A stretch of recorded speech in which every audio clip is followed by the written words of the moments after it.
আপোষ করেননি আমাদের সেই প্রিয় নেতা জননেতা হাবিবুর রহমান হাবিব আজকে সহমতি প্রকাশ করেছে। আমরা তাকে কৃতজ্ঞতা চিত্তে ধন্যবাদ জ্ঞাপন করছি।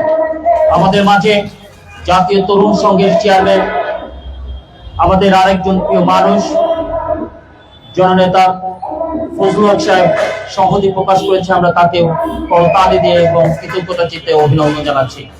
আমাদের মাঝে ফ্যাসিবাদ প্রতিরোধ আন্দোলনের সংগ্রামী সভাপতি আমাদের আরেকজন প্রিয় মানুষ, যে কোনো সংকটে যিনি সবসময় পাশে দাঁড়ায়, সেই ওয়ালিদ সিদ্দিকী আমাদের মাঝে এসে উপস্থিত হয়েছেন। আমরা তাকেও আজকে কৃতজ্ঞতা চিত্তে আজকে ধন্যবাদ জ্ঞাপন করছি।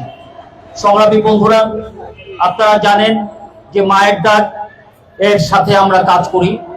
আজকে আমাদের প্রোগ্রাম ছিল, আমরা গত 29 দিন যাবত তারা এই রাজপথে তাদের ঈদ, তাদের রোজা, তাদের নামাজ, তাদের আনন্দ, তাদের সুখ, তাদের আহ্লাদ সবকিছু জলাঞ্জলি দিয়ে এই রাজপথে অবস্থান করছে।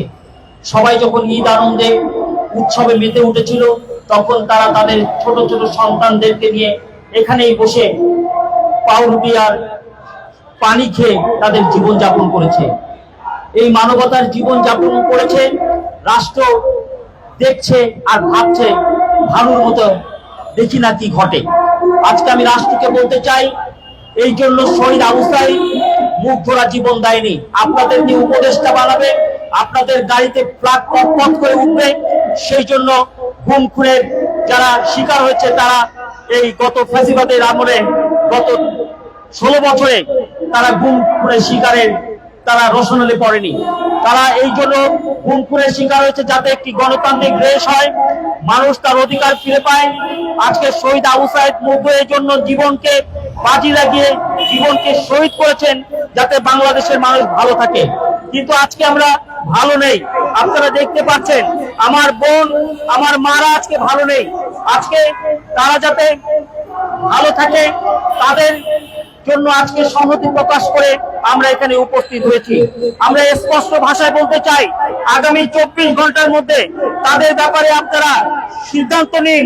তা না হলে আজকে এখানে হাবিব ভাই এসেছে, এখানে মাহমুদুর রহমান মান্না এসেছে, এখানে মঞ্জু ভাই এসেছে, এখানে জুনায়েদ সাকি এসেছে, কিন্তু ভবিষ্যতে এটি লক্ষ জনতার স্রোত আসবে, সেই স্রোত সামলানোর ক্ষমতা আপনাদের থাকবে না।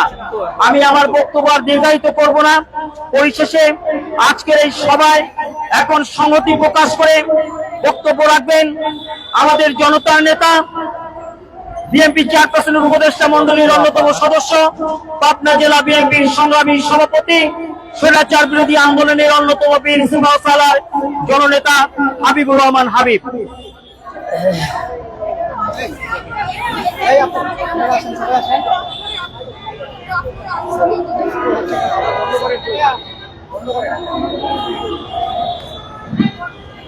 বিসমিল্লাহিররহমানিররহিম।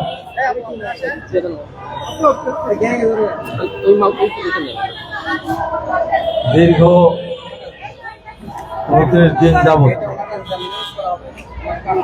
আজকে এখানে যারা উপস্থিত আছেন, আমার সেই বন্ধুদের প্রতি আমি সংহতি প্রকাশ করে বলতে চাই, এর আগেও একদিন এসেছিলাম, ভেবেছিলাম আর আশা লাগবে না।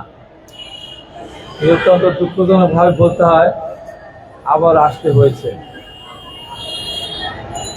এই ঢাকার সবচেয়ে গুরুত্বপূর্ণ জায়গা প্রেস ক্লাবের সামনে এতগুলি মা বোনেরা বসে আছেন তাদের ছোট ছোট বাচ্চা নিয়ে।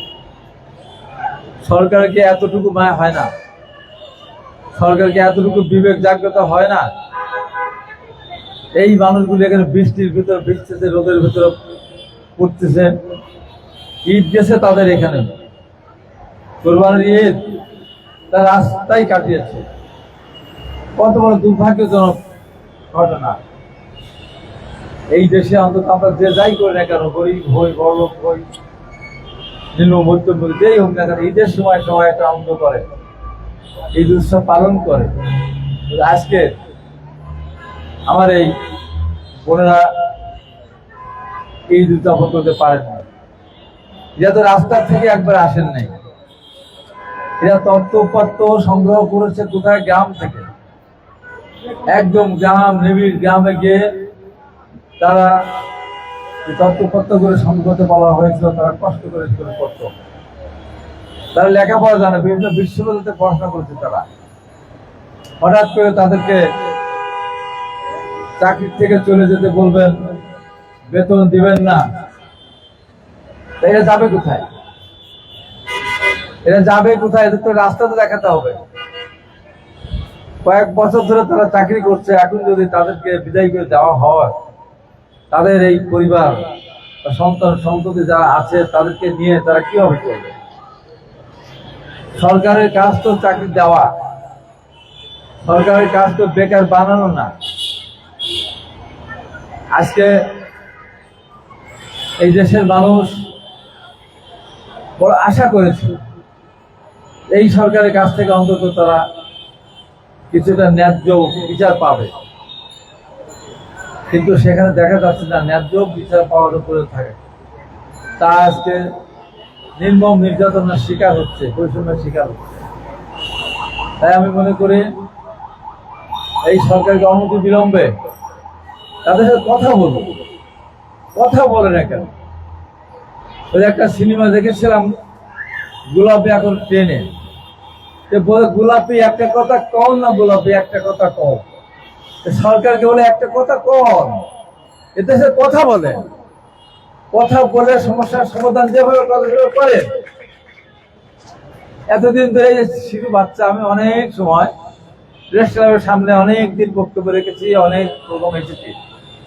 এইরকম ছোট বাচ্চা নিয়ে আমি এরকম দিনের পর দিন প্রেস ক্লাবের সামনে বসে থাকতে আমি দেখিনি। শিক্ষকরা এসেছেন, তারা অনেকদিন বসেছেন, অনেকদিন তারা বসতেন, দিন রাত তারা থাকতেন। এই যে শিশু বাচ্চা, 2 বছর 3 বছর বাচ্চা, যারা মায়ের কোল ছাড়া বা মায়ের দুধ ছাড়া তারা খেতে পারে না, আজকে তারাও এখানে বাধ্য হয়েছে এই বাচ্চাদের নিয়ে আসতে। এই বাচ্চাদের বয়স যখন বাড়বে, 2-1জনের তো মনে পড়তেও পারে না। এই যে আমার আম্মাকে চাকরিচ্যুত করা হয়েছিল, আমি প্রেসক্লাবের সঙ্গে রাস্তায় দীর্ঘদিন আমি রাত কাটিয়েছি মায়ের সাথে। নিরপরাধ, নিষ্পাপ এই শিশুগুলো যখন বড় হবে, এরা কি মানুষের কাছে নির্মমভাবে বলেন তো বড় হবে? তাই আমি মনে করি সংখ্যা তো খুব বেশি না, কত 2000 মোট সংখ্যা কত? 1400, 1500 মতো। এই 1500 এই মানুষগুলির প্রোভাইড কি সরকার করতে পারে না?